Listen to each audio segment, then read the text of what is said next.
এখন ভিএফএক্স গ্লোবালের যে অফিস, সেই অফিসে দাঁড়িয়ে আছি। আগের যে কানাডার ভিসা অ্যাপ্লিকেশনের যে অ্যাড্রেস, সেখানে ভিসা প্রসেসিং এর জন্য অ্যাপ্লিকেশন নিল না। তারা অ্যাড্রেস পরিবর্তন করেছে, অ্যাড্রেস পরিবর্তন করে এখানে আসছে। আমরা এখান থেকে এই যে এই গেট দিয়ে ভিতরে ঢুকবো।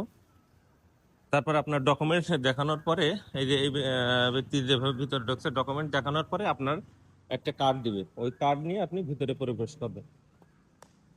তারপরে ধাপে ধাপে আপনার অ্যাপ্লিকেশন শুরু হবে। অ্যাপ্লিকেশনের যে প্রক্রিয়াটা, সেই প্রক্রিয়া শুরু হবে। ওকে ওকে, এখানে ভিডিও করতে দিচ্ছে না।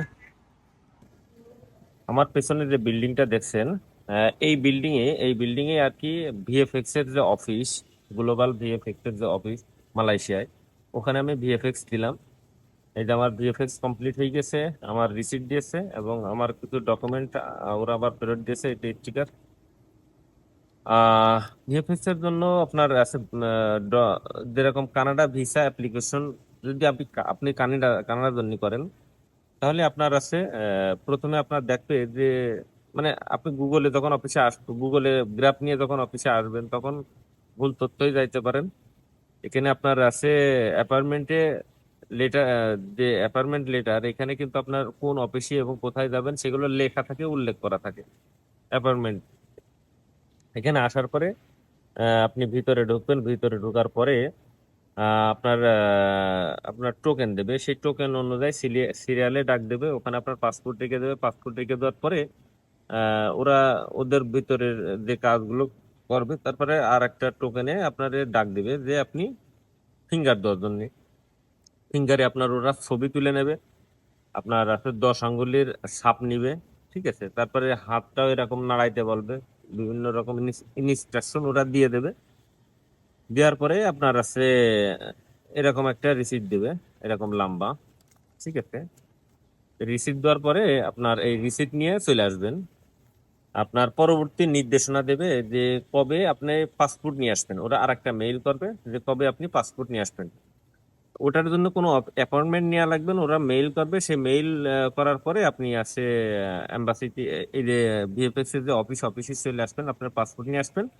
যদি আপনার ভিসা হয়, তাহলে এই পাসপোর্টই আপনারা আছে ওরা আহ করে দেবে, ভিসা প্রিন্ট করে আপনাদের দিয়ে দেবে। তারপরে আপনি আপনার গন্তব্য পৌঁছে দিতে পারবেন।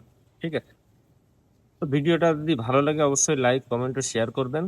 আর অনেকেই ভিএফএক্স মালয়েশিয়া থেকে একজন বাংলাদেশি হিসেবে কিভাবে কানাডার অ্যাপ্লিকেশন করবেন। ভিসা তো অবশ্যই আপনার যোগ্যতার উপরে হবে। বাংলাদেশ বা অন্যান্য দেশের থেকে নিয়ম যেরকম, এখান থেকেও একই রকম। আপনার পরিচয় এভাবে দেখবে না। আপনি যদি ওরা প্রমাণ পায়, এই কানাডা আমেরিকার ভিসাগুলো অ্যাকচুয়ালি ডকুমেন্ট বেস এবং আপনার পার্সোনাল রিকোয়ারমেন্ট, যে আপনি ওই দেশে গিয়ে থেকে যাবেন না, যার কারণে আর কি ওরা জাজ করে। ঠিক আছে, আপনারা অ্যাপ্লিকেশন করতে পারেন, যদি ভাগ্য ভালো হয় আপনি ভিসা পেতে পারেন। আর কি কি ডকুমেন্ট লাগে, যেরকম ভিএফএক্স এ আসার জন্য এক ধরনের ডকুমেন্ট লাগে, এবং আহ, আপনার কানাডার ভিসা অ্যাপ্লিকেশনের জন্য এক ধরনের ডকুমেন্ট লাগে।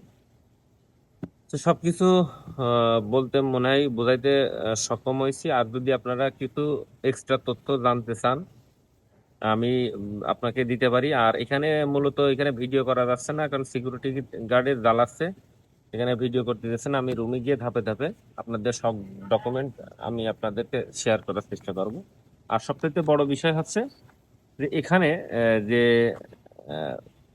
ডকুমেন্ট গুলো প্রয়োজন হয়, আপনার মেইলেই পায়। আপনার মানে বায়োমেট্রিকটা দেয়। ঠিক আছে, আর অনেকগুলো ডকুমেন্ট আমি আমার পার্সোনাল ডকুমেন্ট পুরোপুরি ভাবে দেখাইতে পারছি না, কারণ এটা ভিসা না হওয়ার পর্যন্ত কিংবা ভিসা রিজেক্ট হওয়ার আর আগ পর্যন্ত আমি কোনো কিছু বলতে পারছি না।